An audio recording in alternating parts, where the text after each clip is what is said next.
Second HAI we are studying is surgical site infections. Surgical site infection in a patient who underwent surgical procedure, and this infection was not present at time of infection at the time of admission to the health facility, and there has been minimum of 48 hours since he is admitted in the health facility and or has underwent surgical procedure minimum of at least 48 hours ago or maximum 30 to 90 days. हम आगे देखेंगे कि superficial infections और deep infections का days के साथ क्या link है. Center for Disease Control and Prevention estimated that every surgical site infection costs over 10 to 25,000 USD, but ये डाटा ज़्यादातर यूरोप और यूएसए का है. पाकिस्तान में आपको इस तरह का डाटा नहीं मिलेगा क्योंकि हम HAIs को उस तरह से कैलकुलेट ही नहीं करते. HAIs का नंबर मालूम होना एक चीज़ है और उसके बाद वो कितना कॉस्ट हमें उस पर पड़ रही है वो उसके बाद मालूम होगा. Incisional surgical site infections are divided into superficial incisional infection, deep incisional infection, and organ space infection. Superficial incisional infections do not include stitch abscess, infection of episiotomy, and newborn circumcision, or infected burn wound. Specific criteria separates from SSIs are used to identify these HAIs and to track them for purpose of quality improvement.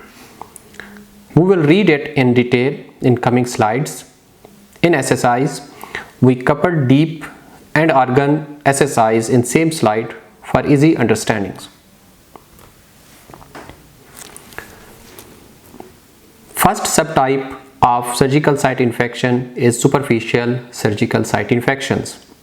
Surgical site infections of skin or subcutaneous tissues reported within 30 days following the surgical procedure, and patient has at least one of the following: purulent discharge from the superficial incisions, organism identified, a superficial incisions that is deliberately opened by a surgeon, physician or physician designee, and culture or non-culture based testing of superficial incision or subcutaneous tissue is not performed, and patient has at least one of the following signs and symptoms that includes localized pain, tenderness, localized swelling, erythema or the heat.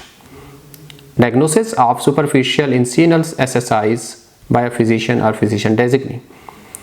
तो इसको अगर ये तमाम symptoms किसी भी मरीज़ के अंदर हैं जो कि सर्जिकल प्रोसीजर से गुजर चुका है, उसको 48 आवर्स मिनिमम और 30 डेज़ मैक्सिमम हो चुके हैं और ये तमाम सिम्टम्स ऑफ इन्फेक्शन उसमें मौजूद हैं और कोई और काज ऑफ इन्फेक्शन हमारे पास मौजूद नहीं है, तो हम उसको सिर्फ सुपरफिशियल सर्जिकल साइट इन्फेक्शन कहेंगे. अब दूसरे नंबर पे deep surgical site infections. There are very few basic differences between superficial and deep surgical site infections. In organ site, organs are involved in the infections. One, that the surgical site infection involving deep soft tissue of incision following 90 days post procedure. Superficial में हमने देखा था कि 30 days तक patient present कर सकता है, जबकि डीप में जब हम जाते हैं तो patient can present up to 90 days, and there is infection of deep incision sites along with other signs and symptoms of the infections as mentioned before. Post-operative wound infection has been from 1.2 to 23.6 per 100 surgical procedures in limited resource settings. It may increase the length of stay of the patient up to 21 additional days, resulting in financial as well as work burden problems, along with the patient suffering and healthcare outcomes. What are the pathogenesis of SSIs? The development of post-operative infections following microorganisms contamination depends upon the following factors.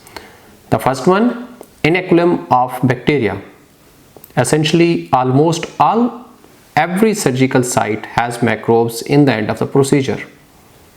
आप जितनी कोशिश कर लें, आप ये नहीं कह सकते कि जो वो साइट है परफेक्टली क्लीन है विदाउट एनी माइक्रो ऑर्गेनिज्म मौजूद है. SSIs depend upon the number of microbes contamination at surgical sites. और ये डिफरेंट सरफेसेस में डिफरेंट हो सकती है. बट अगर हम उसका एक थ्रेशोल्ड देखें तो quantitative threshold of 10 raised power 5 bacteria पर ग्राम ऑफ द टिश्यू अगर मौजूद है तो it can cause infection. However, the thresholds vary from different species of the microbes. Largest inoculum of bacteria that gain access is when operation invades body structures that are heavily colonized, such as intestinal tract, women's genital tract, and respiratory tract. For example, rectosigmoid colon may have bacterial density of over 10 raised power 12 bacteria per gram of the tissue. तो जो surgeons हैं they will understand कि जब वो इस जगह पे जाके ऑपरेट कर रहे हैं तो इन्फेक्शन का चांस कितना ज़्यादा है. बट उसके साथ जो सेकंड कंपोनेंट है that is virulence factor of micro organisms. जितना ऑर्गेनिज्म विरुलेंट ज़्यादा होगा उतना उसको थ्रेशोल्ड कम चाहिए टू काज द इन्फेक्शन. मिसाल के तौर पर कोगुलेंस पॉजिटिव स्टेफिलोकोकस या ग्रुप ए स्ट्रेप्टोकोकस पायोजन की हम बात करते हैं तो इनकी जो विरुलेंस है वो बहुत ज़्यादा है और इन्हें बहुत छोटा इनोकुलम बहुत कम तादाद में अगर बैक्टीरिया मौजूद होंगे तो वो भी सर्जिकल साइट इन्फेक्शन काज कर सकते हैं. Third one is adjuvant micro environment. Local environment of surgical site may support infection in many ways, such as foreign bodies. अगर foreign body है तो infection का चांस ज़्यादा है. कोई dead space है जो कि माइक्रोब्स को छुपने की जगह प्रोवाइड करती है. हीमाटोमा है. तो ये सारी वो चीज़ें हैं जो कि इन्फेक्शन को काज कर सकती हैं या at least they can support it. Impaired host defence, हम ये पहले भी बात कर चुके हैं कि अगर होस्ट डिफेंस जो है वो कमज़ोर है तो माइक्रोब्स को ज़्यादा चांस मिल जाता है इन्फेक्शन काज करने का. एक्सटर्नल फैक्टर्स हम आगे डिटेल में भी पढ़ेंगे बट उसके अलावा जिसमें इंक्लूड होता है patients preoperative length of the stay at the health facility और duration of surgeries. This can also help in the infections. Majority of SSIs are caused by microorganisms found on the patient's skin, mucous membrane, adjacent to the surgical site and other sites on the body. Bacterial contamination may also be caused by exogenous sources such as hands of surgical healthcare workers, contaminated instruments, drapes, surgical gloves, or other equipment used in the surgery, contaminated surfaces and or air in the operation theater. Staph aureus, coagulase negative staphylococci, cocci and enterococcus species are associated with more than 50% of SSIs. Group A streptococcus is also an important contributor of SSIs. E. coli, Pseudomonas are also among the most frequent isolated pathogens from SSIs. An increasing number of SSIs are caused by antimicrobial resistant pathogens and fungal infections. And number of these infections has risen significantly in last decade. The array of microorganisms that cause SSI is similar in many countries throughout the world and are following: Staph aureus, coagulase negative staphylococci, enterococcus, E. coli, Pseudomonas, Enterobacter, Klebsiella, Candida, and obviously then Acinetobacter. Now we will be discussing the types of surgical wounds. Surgical wounds 4 किस्म के होते हैं जिनकी types में clean wound है, clean contaminated wound, contaminated wound and dirty wound. हम इन तमाम wounds की टाइप्स को एक एक करके पढ़ेंगे। Then the first one is clean wound. It is a wound in which no inflammation was encountered, no contaminated space was encountered, and wound was primarily closed and drained if necessary with the closed drain. Second type is clean contaminated wound. Wound in which respiratory, urinary, gastrointestinal or genital tracts were entered under controlled condition and without unusual contamination. A minor break in surgical sterile technique in otherwise class 1 procedure would also fit here in clean contaminated wound. Third class is contaminated wounds. Wound with gross spillage from gastrointestinal tract, entry into genitourinary or biliary tract in presence of infected urine or bile, or a major break in surgical technique may have occurred. Incisions with acute non-purulent infections is also here. Last में जो wound की type है, it's a dirty wound, and the wound with retained devitalized tissue, foreign bodies, fecal contaminations or delayed treatment are from a dirty source. A perforated viscus encountered during the operation is also included here.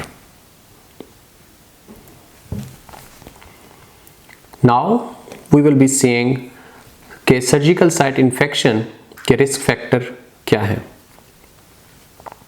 Previous colonisation of micro organism जैसा कि staph aureus की nasal colonisation, age जिसमें older और youngers को ज़्यादा chance है infection का, अगर न्यूट्रिशनल स्टेटस जो है वो पुअर है, अनकंट्रोल्ड डायबिटीज़ है, पेशेंट इज़ अ स्मोकर और any type of tobacco use, obesity, Altered immune response and length of pre operative stay, ये तमाम फैक्टर्स जो हैं मोस्टली पेशेंट रिलेटेड हैं सिवाय प्री ऑपरेटिव स्टे के। Factor related to intra operative and post operative care will be discussed in coming slides. अब हम surgical site infection के रिस्क फैक्टर्स के बारे में बात करेंगे कि pre operative, intra operative and post operative risk factor क्या हो सकते हैं जो कि किसी भी मरीज़ में सर्जिकल साइट इन्फेक्शन काज कर सकते हैं। और हम स्टार्ट करेंगे प्री ऑपरेटिव से। सो pre operative risk factors toward SSIs can be, if there is any remote infections are always a threat to cause surgical site infections. मरीज़ आता है और उसको ऑलरेडी कोई और इन्फेक्शन चल रहा है तो that can lead to surgical site infection. उसके अलावा lack of pre operative bathing is also encouraged to avoid SSIs। इसके अलावा जो नेक्स्ट कंपोनेंट है वो हेयर रिमूविंग का है। हम अक्सर देखते हैं कि ये एक प्रैक्टिस है पाकिस्तान में कि जब भी सर्जरी होती है तो सर्जिकल साइट की शेविंग की जाती है। कई बार और कई गाइडलाइंस में इस चीज़ को और इस प्रैक्टिस को डिस्करेज किया गया है। द रीज़न बीइंग, जब भी आप शेविंग करते हैं तो it provides niches to the microbes, तो वो माइक्रोब्स जो हैं वो फिर ईजिली जैसे ही सर्जरी स्टार्ट होती है that can lead to the infection. अगर बहुत ज़्यादा ज़रूरी है कि आपने लाजमी हेयर रिमूविंग करनी है तो clipper can be a suitable option. Instead of shaving it please go with a clipper, और वो भी तब जब बहुत ज़्यादा ज़रूरी है। ये पुरानी प्रैक्टिस थी कि हर सर्जरी से पहले शेविंग की जाती थी, but it is highly discourage now. इसके अलावा अगर हम नेक्स्ट कहीं और चलते हैं तो उसके अलावा skin preparation that can also be important component जो कि सर्जिकल साइट इन्फेक्शन की तरफ लेके जा सकता है। उसके अलावा हैंड हाइजीन और एंटीसेप्टिक स्क्रब्स जो है अगर वो प्रॉपर सही तरीके से नहीं किया गया तो it can also lead to infections. And obviously inadequate antibiotic prescription. Inadequate होने के साथ अगर उसकी टाइमिंग सही नहीं है, most of the time 60 minutes before the surgery antibiotic दिया जाता है, मगर ओबियसली इट डिपेंड्स कि आप कौन सी एंटीबायोटिक दे रहे हैं। अगर आप वैंकोमाइसिन दे रहे हैं तो मे बी 120 मिनट्स, और इसी तरह एंटीबायोटिक की हाफ लाइफ के लिहाज से आप एंटीबायोटिक प्रिस्क्राइब करते हैं। इसके बाद हम देखेंगे कि इंट्रा ऑपरेटिवली कौन सी रीजंस हो सकती हैं जो कि इन्फेक्शन काज कर सकती हैं। तो उसमें स्टार्ट हम करेंगे डेफिशिएंसीज इन द ओटी। अब डेफिशिएंसीज जो है वो क्लीनलीनेस से रिलेटेड भी हो सकती है, मशीनरी से रिलेटेड भी हो सकती है, और ओवरऑल प्रोसीजर्स से रिलेटेड भी हो सकती है।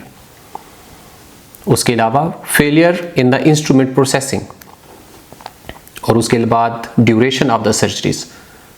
हर ड्यूरेशन जितनी भी सर्जरीज हैं उनका एक स्टैंडर्डाइज्ड एवरेज टाइम मौजूद है।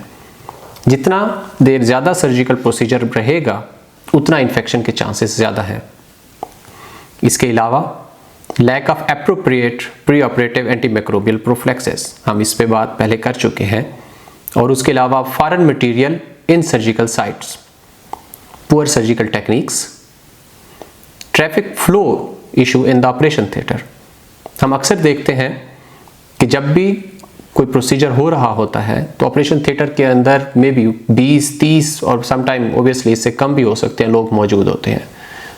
थर्ड ईयर MBBS के स्टूडेंट मौजूद होते हैं, फोर्थ ईयर के स्टूडेंट मौजूद होते हैं, फाइनल ईयर के स्टूडेंट्स मौजूद होते हैं, फिर हाउस जॉब के जो हाउस जॉबियंस हैं, हाउस ऑफिसर्स मौजूद होते हैं, उसके अलावा PGs भी मौजूद होते हैं। तो ये जो प्रैक्टिस है इट इज़ हाईली डिस्करेज्ड। जो प्रोसीजर की टीम है जस्ट वो वहाँ पे मौजूद हो और उसके बाद आराम से प्रोसीजर कंप्लीट कर दें। अगर सिखाना भी आपका मकसूद है, आप चाहते हैं कि आप स्टूडेंट्स को सिखाएं, तो there can be one way कि आप उसको किसी और थिएटर में आप एक वीडियो डायरेक्ट, आप जिस तरह से लाइव वीडियोस होती हैं उसमें आप उनको सिखा सकते हैं। इसके अलावा flow and pressure of ventilation, जो वेंटिलेशन सिस्टम है ये बहुत इंपॉर्टेंट है और ये सबसे बड़ी काज हो सकती है इन्फेक्शन प्रिवेंशन की। इसके अलावा infective haemostasis, not maintaining normal body temperatures, ज़्यादातर हाइपोथर्मिया में पेशेंट्स चले जाते हैं and that can lead to infection और दैट कैन सपोर्ट इन्फेक्शंस। उसके अलावा entry into hollow viscus such as stomach, small intestine, large bowel, rectum, bladders. हम इस पे पहले भी बात कर चुके हैं कि इन एरियाज़ में इन्फेक्शंस की जो क्वांटिटी है, जो थ्रेशोल्ड है, वो बहुत ज़्यादा हो जाता है। जब वो क्वांटिटी ज़्यादा हो जाती है माइक्रोब्स की तो it can lead to infection. इसके अलावा presence of surgical drains and suture materials and failure to obliterate a dead space. अब हम देखेंगे कि पोस्ट ऑपरेटिवली कौन सी चीज़ें हैं जो कि सर्जिकल साइट इन्फेक्शन का काज बन सकती हैं। Ineffective care of wound, lack of right antibiotic, right dose, right duration with a stop order. Stop order इसलिए कि एंटीमाइक्रोबियल रेजिस्टेंस जो है वो हमारे मुल्क में और हमारे जैसे बहुत सारे मुल्कों में बहुत ज़्यादा हो गई है। एंटीबायोटिक स्टार्ट करा दी जाती है लेकिन उसके स्टॉप ऑर्डर नहीं होते और वो चलती रहती है। सम टाइम पेशेंट आता है, घर भी चला जाए तो वापस आके कहता है जी अभी तक मैं एंटीबायोटिक ले रहा हूँ। तो proper stop order should be there. उसके अलावा लैक ऑफ पेशेंट एजुकेशन, वही बात कि पेशेंट्स और उसकी फैमिली को जब तक आप एजुकेट नहीं करेंगे regarding wound care, regarding medication, regarding any infectious sign, तो तब तक उसका इन्फेक्शन के चांसेस बढ़ते जाते हैं। इसके अलावा poor environmental cleaning, overcrowding of relatives leading to the risk of infection. Now we will be talking about standardized infection ratio and hospital specific SSIs. अगर इसको मैं एक नॉर्मल लैंग्वेज में समझाऊं तो हर कंट्री में एक एवरेज इन्फेक्शन रेट होता है। फॉर इंस्टेंस अगर लेप्रोटमी हुई है या कोलिसिस्टेक्टमी हुई है तो it stage that may be her 100 operations में से 3 या 4 में इन्फेक्शन होने का चांस है। तो तो अब हम ये देखेंगे कि आपके हॉस्पिटल में और आपके डिपार्टमेंट में जो इन्फेक्शन रेट है वो as compared to that national level या स्टेट लेवल से कितना डिफरेंट है, उससे ज़्यादा है या उससे कम है। अगर हम इसको प्रॉपरली डेफिनेशन वाइज देखें, is the ratio tells us the infection is a summary measure used to track HIs at national, state or local level, and it adjusts for various factors, and it adjusts for various facility and or patient care factors that contribute to HI risk within each facility. SIR is observed SSI at the facility level divided by expected SSIs. तो हम देख सकते हैं कि expected rate अगर आप चाहें कि अपने मुल्क में देखना चाहते हैं तो it can be calculated by probabilities derived by multivariate logistic regression. तो आपके हॉस्पिटल और आपके डिपार्टमेंट का जो इन्फेक्शन रेट है और जो नेशनल लेवल पे है, अगर ये रेशो जो है 1 से ज़्यादा है, व्हाट डज दैट मीन? इसका मतलब ये है कि आपके हॉस्पिटल का जो इन्फेक्शन रेट है वो एवरेज नेशनल रेट से ज़्यादा है। एंड देन आपको देखना होगा कि किस तरह से, कौन से रीजंस हैं कि आपके हॉस्पिटल का, आपके वार्ड का, डिपार्टमेंट का इन्फेक्शन रेट नेशनल एवरेज से ज़्यादा आ रहा है। आप उन फैक्टर्स पे काम करके इन सारे इन्फेक्शंस को प्रिवेंट कर सकते हैं। Word of cautions to be used while interpreting SIR ratio of the facility. National trend to less invasive procedures will make true current infection rate less than the historic control. Secondly, reported infection rate will commonly reflect those events identified during the course of inpatient care and likely underreported true overall SSI rate of post-discharge infections. इसमें जब हम बात कर रहे थे previously कि superficial infections या deep infections 30 से 90 डेज तक रिपोर्ट हो सकते हैं। द प्रॉब्लम इज कि पेशेंट जब भी ऑपरेट होता है तो उसके 2, 3 या 4 दिन के बाद डिस्चार्ज होकर घर चला जाता है। अब अगर वो घर जाता है तो 2 हफ्ते, 3 हफ्ते, अगर वो डीप है तो मे बी महीने के बाद अगर उसको कोई भी सिम्टम्स आती है तो मोस्ट ऑफ द टाइम उसकी रिपोर्टिंग प्रॉपरली नहीं हो सकती। तो that can be one issue कि जब आप अपने हॉस्पिटल का इन्फेक्शन रेट कैलकुलेट कर रहे होंगे तो ये चीज़ आपने माइंड में रखनी होगी। Thirdly, effective and diligent infection surveillance that reports all SSIs during total inpatient and post-discharge period time will also generate for more events that might be reported. Sensitive to report the data publicly in a very professional way, and post-discharge infections remain a challenge. If we want to see the overall risk of infections, we should combine risk of infections with severity of infection to give a true overview of the range of infections that can occur. An RS3 event is a clinical misadventure that requires intensive evaluation and analysis, while an R3S1 might more appropriately be viewed as clinical success rather than a reportable adverse event. An issue that must be addressed for the future is tracking of the events following discharge so that a valid appraisal of SSIs can be made. अब अगर आप इस table को देखें तो इसके अंदर risks और सेवेरिटीज़ को कंबाइन किया गया है और डिफरेंट एग्जांपल्स दी गई हैं कि किस में रिस्क ज़्यादा है और किस में सेवेरिटी ज़्यादा है। इसमें हम एक नेक्स्ट पेज पे अगर हम जाते हैं तो उसमें एक स्लाइड में एक एग्जांपल दी गई है जो कि हमें एक्सप्लेन करती है कि R3S1 क्या हो सकता है। फॉर इंस्टेंस, एक 37 years old ASA5 patient has an exploratory laparotomy for a gunshot wound of the colon, pancreas and left renal vein. Profound shock. He has a 5 centimeter area of localized drain, superficial wound infection on 5th post-operative day.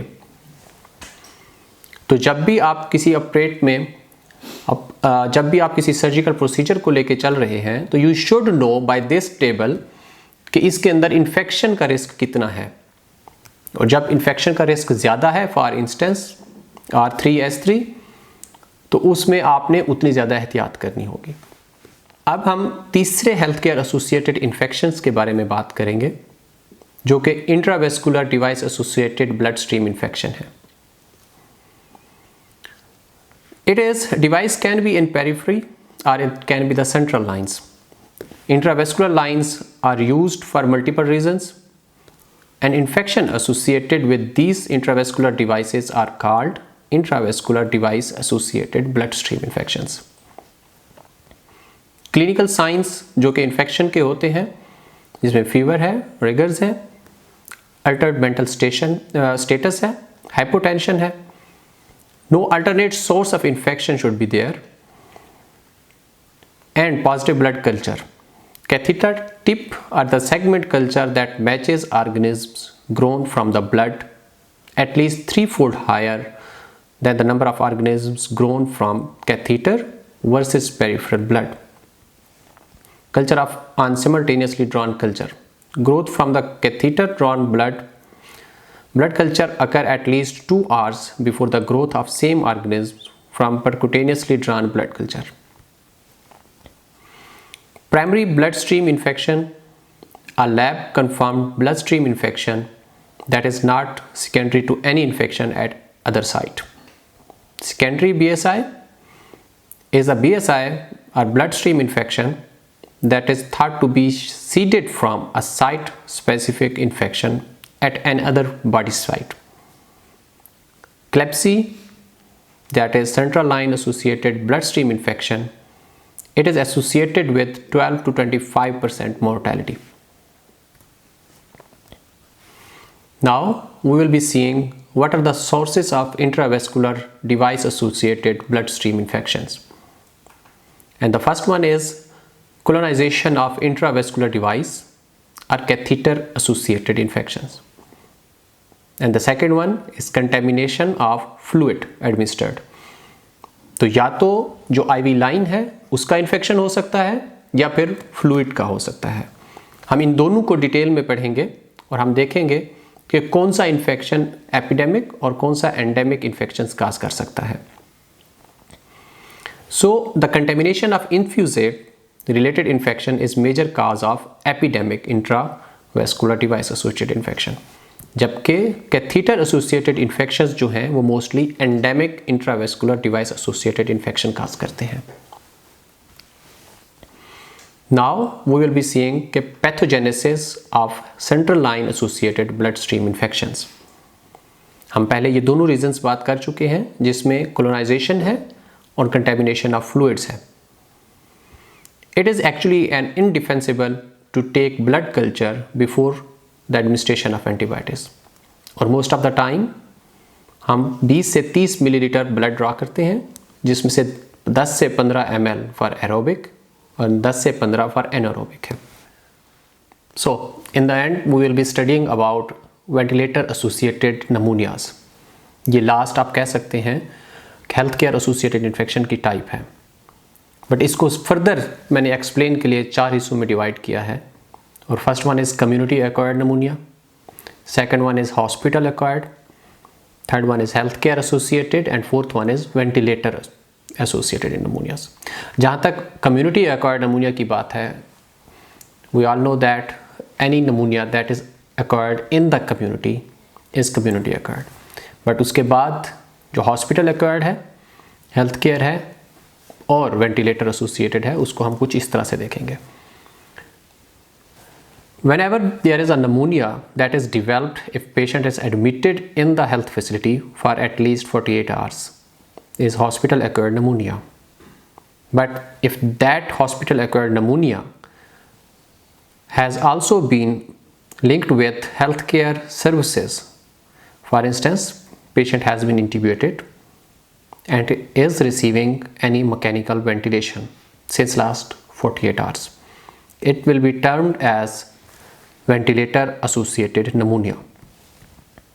Hospital acquired pneumonia can be 5 to 10 cases per 100 admissions without risk factors, but 6 to 20 fold increase can be there in admitted patients in ICUs and on those who are on ventilators.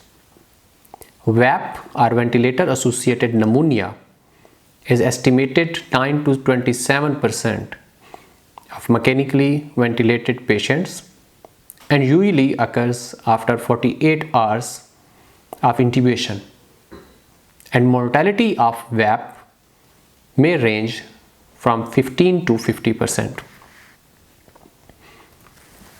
Next, we will be talking about indwelling device associated infections.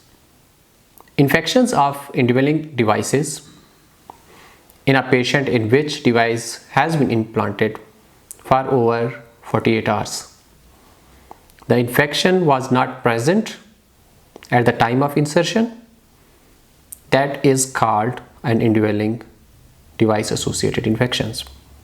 The device can be a surgical implant, pacemaker, arterial venous catheters, vascular stents, knee implantations, etc.